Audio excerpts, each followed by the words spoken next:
Hello ನಮಸ್ಕಾರ ಸ್ನೇಹಿತರೆ, welcome to news point Kannada. ನೀವು ನಮ್ಮ ಚಾನಲ್ ಸಬ್ಸ್ಕ್ರೈಬ್ ಮಾಡಿಲ್ಲ ಅಂದರೆ ಈ ಕೂಡಲೇ ವಿಡಿಯೋಗಳಿಗೆ ಕಾಣ್ತಾ ಇರುವ ರೆಡ್ ಕಲರ್ ಸಬ್ಸ್ಕ್ರೈಬ್ ಬಟನ್ನ ಕ್ಲಿಕ್ ಮಾಡಿ, ಹಾಗೆ ಪಕ್ಕದಲ್ಲಿ ಕಾಣ್ತಾ ಇರೋ ಬೆಲ್ ಐಕನ್ನ ಕೂಡ ತಪ್ಪದೆ ಕ್ಲಿಕ್ ಮಾಡಿ. ವಿಡಿಯೋ ಇಷ್ಟ ಆದರೆ ವಿಡಿಯೋನ ಲೈಕ್ ಮಾಡಿ, ಹಾಗೆ ಎಲ್ರಿಗೂ ಶೇರ್ ಮಾಡಿ. ನಿಮ್ಮ ಅಭಿಪ್ರಾಯ ನಮಗೆ ಕಮೆಂಟ್ ಮೂಲಕ ಬರೆದು ತಿಳಿಸಿ. ಇವತ್ತಿನ ವಿಡಿಯೋದಲ್ಲಿ ಸಿಂಪಲ್ ರೆಸಿಪಿ ಟೊಮ್ಯಾಟೊ ಸಲಾಡ್ ಅಥವಾ ಟೊಮ್ಯಾಟೊ ಮೊಸರು ಬಜ್ಜಿಯನ್ನು ಮಾಡೋದು ಅನ್ನೋದನ್ನು ನಾನು ನಿಮಗೆ ತೋರಿಸ್ತಾ ಇದ್ದೀನಿ. ನೋಡಿ, ನಾನಿವತ್ತು ಏನೆಲ್ಲ ತಗೊಂಡಿದ್ದೀನಿ ಅಂತ ನೋಡಿ. ಮೊಸರನ್ನು ತಗೊಂಡಿದ್ದೀನಿ, ಹಾಗೆ ಒಂದು 2 ಮೀಡಿಯಂ ಸೈಜ್ ಟೊಮ್ಯಾಟೊ, ಹಾಗೆ ಒಂದು ಹಸಿಮೆಣಸು, ಹಾಗೆ ಒಂದು ಈರುಳ್ಳಿ. ಇವಾಗ ಮೊದಲಿಗೆ ಟೊಮ್ಯಾಟೋನ ನಾವು ಚೆನ್ನಾಗಿ ಹೆಚ್ಚಿಟ್ಕೊಳ್ತಾ ಇದ್ದೀನಿ.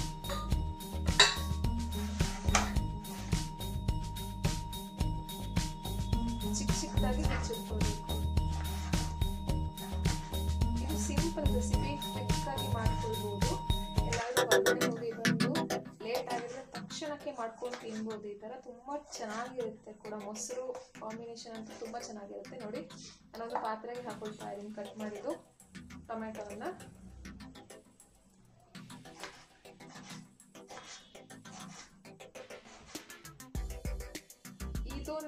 ಈ ಒಂದು ಮೊಸರು ಟೊಮ್ಯಾಟೊ ಸಲಾಡ್ ಅಥವಾ ಟೊಮ್ಯಾಟೊ ಮೊಸರು ಬಜ್ಜಿ ಅಂತಲೂ ಕರಿಬೋದು.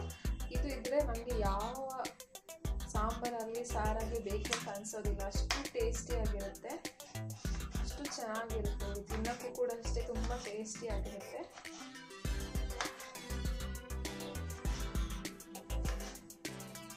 ಚಿಕ್ಕ ಮಾಡಿ ಕಟ್ ಮಾಡಿ ಇದಕ್ಕೆ ಹಾಕೊಳ್ತಾ ಇದ್ದೀನಿ. ಇವಾಗ ಹಸಿಮೆಣಸು ಕೂಡ ತಗೊಳ್ತಾ ಇದ್ದೀನಿ. ಅಷ್ಟೇ ಈ ಥರ ಕಟ್ ಮಾಡಿ ಅದಕ್ಕೆ ಹಾಕೊಳ್ತಾ ಇದ್ದೀನಿ. ಇವಾಗ ಆನಿಯನ್ ಅಷ್ಟೇ, ನೀವು ಎಷ್ಟು ಹಾಕ್ತಿರೋ ಅಷ್ಟು ಚೆನ್ನಾಗಿರುತ್ತೆ. ನಾನು ಒಂದೇ ತಗೊಂಡಿದ್ದೀನಿ, ಯಾಕಂದರೆ ನಾನು 2 ಟೊಮೆಟೊ ಸಣ್ಣ ಮೀಡಿಯಂ ಸೈಜ್ ತಗೊಂಡಿರೋದ್ರಿಂದ ನಾನು ಒಂದೇ ತಗೊಂಡಿದ್ದೀನಿ. ಇದನ್ನು ಅಷ್ಟೇ ಚಿಕ್ಕದಾಗಿ ಹೆಚ್ಚಿಟ್ಕೊಳ್ಬೇಕು. ನೋಡಿ, ಈ ಥರ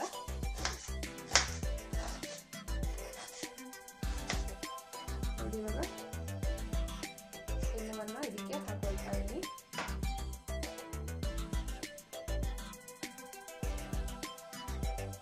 ಟೊಮ್ಯಾಟೊ ಹಾಗೆಯೇ ಈರುಳ್ಳಿ ಮತ್ತು ಹಸಿಮೆಣಸನ್ನು ನಾನು ಕಟ್ ಮಾಡಿ ಈ ರೀತಿ ಒಂದು ಪಾತ್ರೆಗೆ ಹಾಕೊಂಡಿದ್ದೀನಿ. ಇವಾಗ ಇದಕ್ಕೆ ನಾನು ಸ್ವಲ್ಪ ಉಪ್ಪನ್ನು ಕೂಡ ಆ್ಯಡ್ ಮಾಡ್ತಾ ಇದ್ದೀನಿ.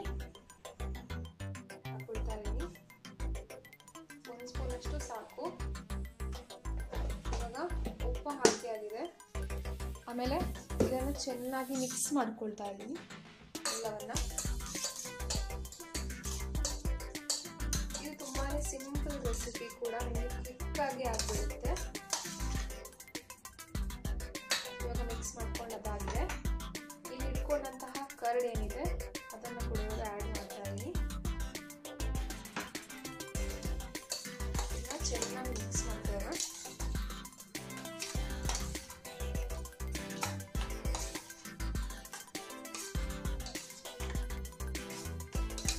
ಚೆನ್ನಾಗಿ ಮಿಕ್ಸ್ ಆಗಿ ಆಮೇಲೆ ಒಂದು ಒಗ್ಗರಣೆ ಕೊಡೋಣ. ಒಗ್ಗರಣೆಗೆ ರೆಡಿ ಮಾಡ್ಕೊಳ್ಳೋಣ.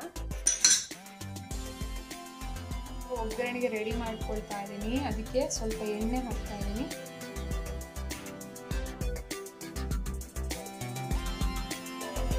ಎಣ್ಣೆ ಕಾದ ನಂತರ ಬೆಳ್ಳುಳ್ಳಿ